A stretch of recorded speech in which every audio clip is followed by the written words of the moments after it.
everyone, it's the Eclectic Candyman here today, unboxing and going to test out this Milwaukee round head framing nailer that I got from the Home Depot, model 7200-20. This is the de facto air nailer from Milwaukee.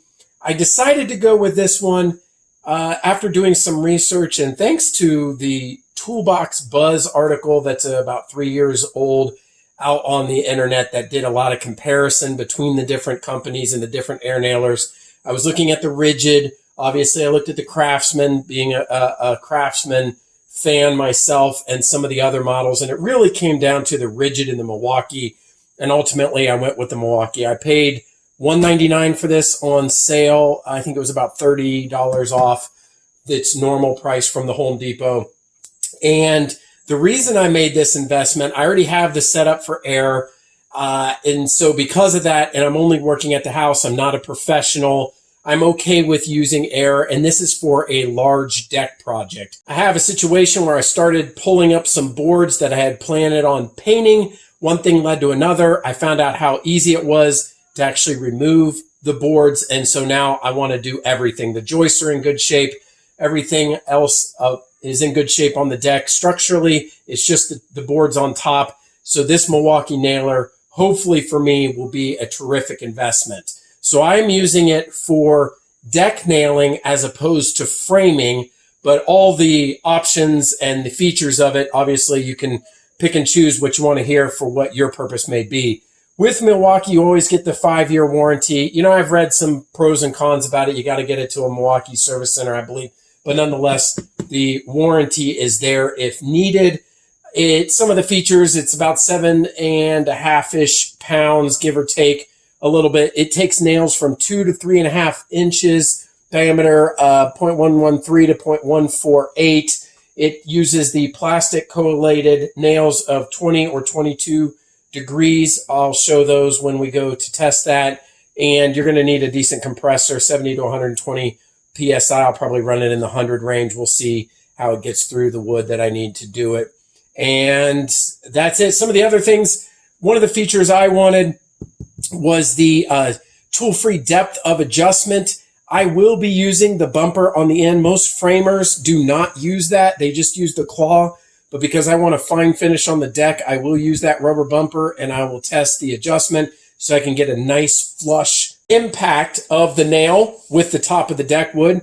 It also has the single or rapid fire mechanism on it as well, and the hook. Now, one thing I wanted to talk about was the dry fire lockout that actually will occur when it gets to a low nail level. There have been some negative complaints on the site that when it gets to a reduced amount of nails in the cartridge, that it stops firing. That is an intended feature of this air nailer. So do not negatively rate it based on that. And several of the air nailers behave like that. This is, a safety mechanism. It's a warning to let you know it doesn't want to fire also when there is nothing in it. All right, let's go ahead and unbox this and get it out and check it out.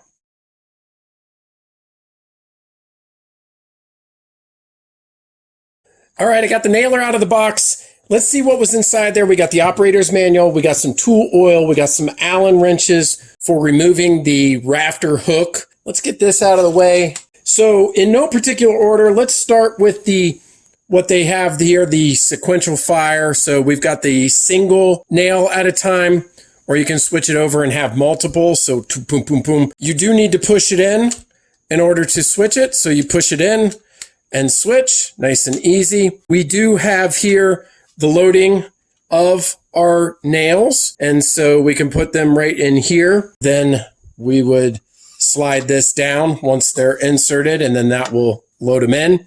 We have the Nomar pad right here that is removable.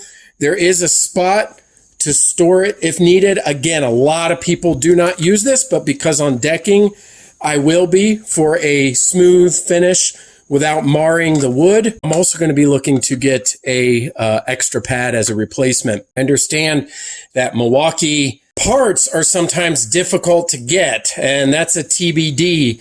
A lot of negative reviews because some people said once a part was broken, it was a little difficult to get, and it was kind of like almost like a cigarette lighter. You throw it out. I'm not sure if that's true or not. I don't have a lot of Milwaukee tools, so we'll see, but I did track down that part number. I'm going to try to get that. It does have an adjustable exhaust, so depending on what angle you're working at, you can direct the exhaust firing in any direction that you need. That's comfortable. Here is the depth adjustment. This goes in tandem with the pressure on the compressor that you have. So depending on the depth that you need, and it shows you a little diagram which way you're going, you know, how deep the nail is going to be. And again, in conjunction with the pressure on the air compressor. The rafter hook, this was one of the knocks on it because it's made out of plastic. I did find one video, it has an aftermarket custom made one that's in metal. For my case, again, I'm not a professional. I may even take that off. I'm not sure how much I'll need that or use that, but I understand people that are doing roofing and framing and working on a daily basis. This is critical. And yes, it is plastic. That's all I can say about that. It does have the pre-installed 3/8 inch quick connect on it. In my case, I do use the automotive style one, so I'm actually going to replace that. And last but not least, overall feel. You know, it's an air nailer. It's big. For me, it's not a big deal. I think you could get fatigue after a while, but all air nailers are heavy. You're talking about 7 to 8 pounds here. I do like the rubber grip. It says it has a magnesium body. You know, I haven't held a lot of these from different brands. All I can say is so far, it feels like a well-built piece at a reasonable price. I hope it's a solid investment. Let's get outside and test it out. All right, so here are some of the new boards that I laid down. But I've decided to go ahead and do the rest over here. And that's where the new Milwaukee air nailer will come into play. Now, before I get started, some people might be saying, why are you not using screws versus nails? Because screws are superior for laying down decking. Well, this deck happens to be between 20 and 25 feet in the air. A lot of sway here in the mountains. So, while I can use structural screws for their superior strength capabilities, I have decided to stick with nails, but a superior type of nails, because I think that this will work best for the long term and the flex of the deck because of the height above the ground. This isn't exactly a deck that is, 2 or 3 feet off the ground in the Midwest on flat ground. What I have here are 3¼ inch stainless steel spiral nails. So these are the collated ones that will go in the Milwaukee air nailer. These things are about as good as they can get. I ordered them from Home Depot. You will not find them in your local big box store. The deck over here, I started with the galvanized spiral nails, and you can see the nice, easy, flush finish, but I did all that by hand. And the attempt here is to go ahead and use the Milwaukee nailer to use these nails for when I replace these 16-foot boards and make an adjustment so that these finish flush as well or close thereof on the new deck boards. And we're going to go ahead and practice on some scrap lumber here today to see how this nailer works. I talked about how I changed to the 3/8 inch automotive quick connect on my nailer. Not everybody's going to do that. They'll probably just use the one that comes out of the box. But let me say one thing about this end cap. That's the official part name, I believe. This is not metal. Even as I tap it, you probably can't pick up the noise there, but it's like a injection molded or hard plastic or something. So just heads up, like, don't put all your muscle into over torquing if you switch one of these out, because you could end up, or it felt like you could end up cross threading or ruining that piece. And lo and behold, I checked on it just in case. It's only a $25 part, but guess what? It's either discontinued on back order, so difficult to get. Don't want to damage this right out of the box, but I'm sure I'm not the only one. Maybe somebody's using a swivel adapter or such. So I think the long and the short of it is the way they keep these things down in weight is, other than the mechanics inside and the necessary pieces in metal, they're going to try to use plastic or lighter weight materials to keep that as light as possible, but at a cost of things like the rafter hanger or the area for the quick connect and other places, might be a little bit more brittle material. So anyway, not going to be able to find out today the longevity of it, but we'll go ahead and start working with it. All right, currently have the compressor set around 100 pounds. So we'll start with that and see what kind of depth we can get. All right, so loading it is really straightforward, just from the bottom with the air plugged in. Go ahead and slide those nails in, past the tab, pull down the load, and away we go. We've got all the nails that we need engaged. All right, so I want to try on here and see how close to flush we can go ahead and get this. So you do have to depress it and then go ahead. Now, before I do that, always make sure to wear some safety goggles when doing anything like this. 100%. Never without it. Firing.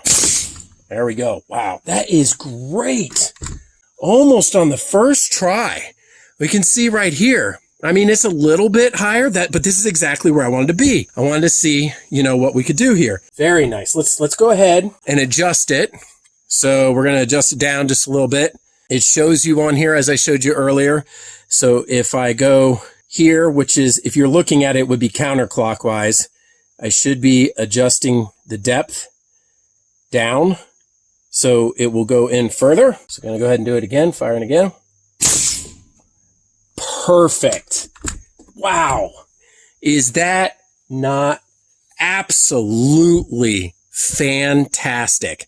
You know how many times I had to hammer these nails in when I was doing those other boards? That is flush. It looks great. There's no hammer imprint right here because of the No-Mar pad. And it's just super easy. Just a little bit of kickback. But I mean, this is an air nailer. That's what you expect. Very, very nice. Now, there also is the rapid fire. We could turn it over. You can see there. Now, I'm not going to be doing that. That would be for a true framer. I didn't do a very good job there, but you can see how I could keep firing away. One more time doing the rapid fire so I can show that a little bit better. The idea here is that you can just keep your finger depressed and keep bouncing on it without having to come off the trigger. So I'm just going to pull the trigger and then I'll just be bouncing while the trigger's held for continuous nailing.